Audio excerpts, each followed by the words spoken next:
In this video, I will show you how to change your default map location. When you click on search and then search by map, the search automatically defaults to your office location. If you would like to change the default location, you have the ability to change it. First, click on Preferences, then click on System. Then on the left-hand side, click on Search option. And scroll down for Custom Map Address.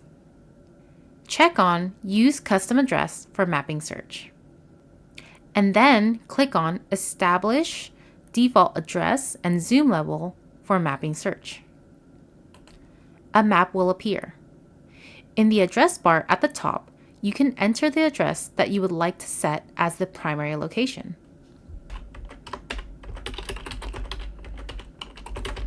Then click on the magnifying glass.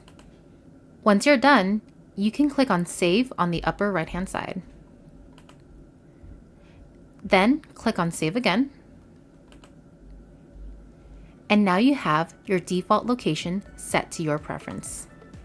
If you have any questions, you can contact tech support at 925-730-7100. Thank you.